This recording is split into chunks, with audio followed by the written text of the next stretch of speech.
Hey guys, welcome to my channel. Okay, so today I wanted to talk about the Owl House Season 3 premiere, which premiered on Saturday. So I actually really liked it, and if you want to watch it, it's up on YouTube. But anyways, I mainly wanted to talk about Luce's mom because things happened in that episode that I was not expecting to see. So let's talk about Luce's mom. I feel like Luce's mom is actually a really great parent. I actually really like her, and this episode kind of showed why. So Luce's mom has nightmares about Luce, and we see flashbacks, or I'm not sure if they're supposed to be flashbacks of what actually happened or of what she wanted to happen, but we see a younger Luce, and she's being her usual self, so she's being a little weird, I guess, and it makes people uncomfortable, the other kids around her, and their parents make nasty comments, and Luce's mom sticks up for her. And then finally we get to see the talk between her and Luce's principal. I don't know if anybody's jumped into the Owl House mid-season or something and didn't see the pilot, but in the pilot episode, Luce is sent to this weird camp that's supposed to make her behave normally, quote unquote. And Luce doesn't want to go, so long story short, that's how she ends up in the demon realm. But anyways, we see the interaction between Luce's mom. I keep calling her Luce's mom. I'm acting like she doesn't have a name. Camila, we see Camila's interaction with the principal and how he recommends sending Luce to this camp. And obviously she feels bad about that whole situation now. I don't know if she ever apologized to Luce. I feel like I remember her saying she's sorry for pushing Luce away and making her feel like she had to do that or something. I don't know if that actually happened. I could just be making that up.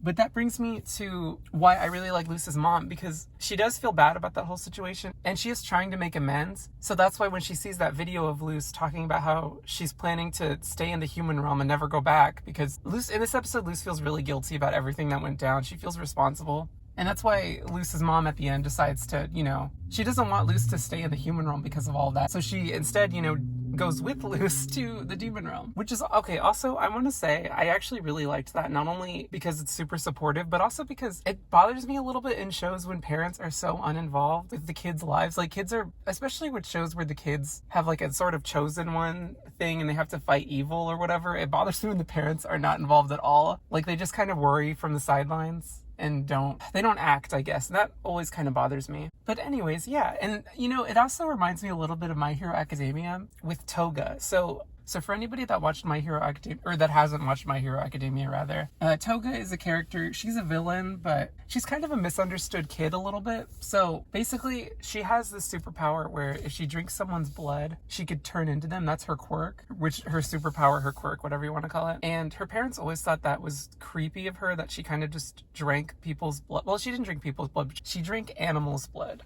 And that was off-putting for her parents. I'm not going to talk about what her parents might have felt or how they felt or anything, because we never get to see their perspective on anything. But yeah, Toga's parents basically wanted her to be normal or whatever, so they told her, to act normal, and eventually Toga snapped, and that kind of brought her to where she is now. I just wanted to contrast that a little bit with Luce and her mom, because obviously Camila, she kind of did something similar where she sent her to this weird camp, but you can tell she feels bad about that, obviously, with the whole nightmare thing. So she wants to make amends. And that's like leagues above Toga's parents. But like I said, we don't even know anything about Toga's parents. So I don't know. I just wanted to bring that up. As for the rest of the episode, I don't really have much to say about any of the characters.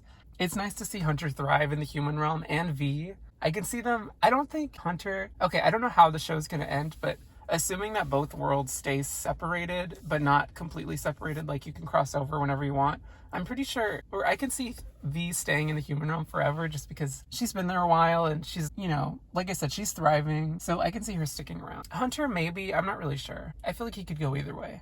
Other than that, I liked everybody's design change. I like Amity's hair a lot, and Luce's. They're probably my favorites of the new designs. I don't know if I have a favorite. I like Amity's brown hair more. I used to dislike it. I don't know. It always bothered me. I just thought the contrast looked weird, but maybe that's just me. But now I kind of like it because it shows that time, especially the location. It's like, obviously time's gone by, her hair's grown out, and the brown's starting to show again. And I like the shape that it forms, that star kind of shape, like how it did it in her season 1 appearances. In this episode, it was really sweet of her to try to cheer up Luce, and I like that she didn't hold the whole giving Philip the collector against Luce, because, Luce obviously didn't know what she was doing, or she didn't know the ramifications of what that was going to cause and stuff. So, I don't know, Amity's an awesome girlfriend. Oh yeah, in this episode, Luce also came out as bi. I didn't even think about it all that much, just because Luce didn't come out to anybody in the demon realm. I just didn't even consider that she might come out as bi. Also, just because I feel like I never see cartoon characters come out to anybody. Like, this is kind of a weird comparison, but like in the Loud House, Luna doesn't come out to anybody. She just is. Do you know what I mean? So yeah, I thought that was a cool scene, even though it's during a montage. Also, it sucks that this season is cut short and it's just 3 long episodes. That's kind of meh. I feel like if it was a full season, we would have been in the human realm a bit longer, and we could have explored the other characters a bit more, because Willow and Gus kind of took a backseat a little bit. Like, they didn't do nothing, but I feel like Luce, Hunter, and even Luce's mom got more to do, whereas they were just sort of supportive, pretty much. But it would have been interesting to see how they felt about the Day of Unity situation, because we don't really see them upset or anything. I mean, we do a little bit briefly, but it's not explored in this episode, is what I'm trying to say. So that would have been cool to see, but oh well, it is what it is. Especially because they all have families. Like, do you know what I mean? They all have families, and we don't get to see how they're feeling about their families. Are they worried? Of course they're worried, but we don't see that, and that's kind of my issue. But again, this season is shorter, so I can't even blame anybody. Well, I can blame Disney, I guess. But yeah, I'm excited to see what happens next. Philip is back, I guess. Does anybody like him? I know he's the villain. I don't know. I guess he's a good villain because he's very unlikable, but who knows what's going to happen, because now we have him and the Collector. But I feel like we don't know anything about that kid, really. But he seems more redeemable, quote unquote, than Philip. Philip is just a jerk, but that Collector kid, I mean, I don't know. He acts like a kid, so we'll see. Anyways, this video's going on for too long. I just want to talk about Luce's mom because I really like her. Like, I feel like she's awesome.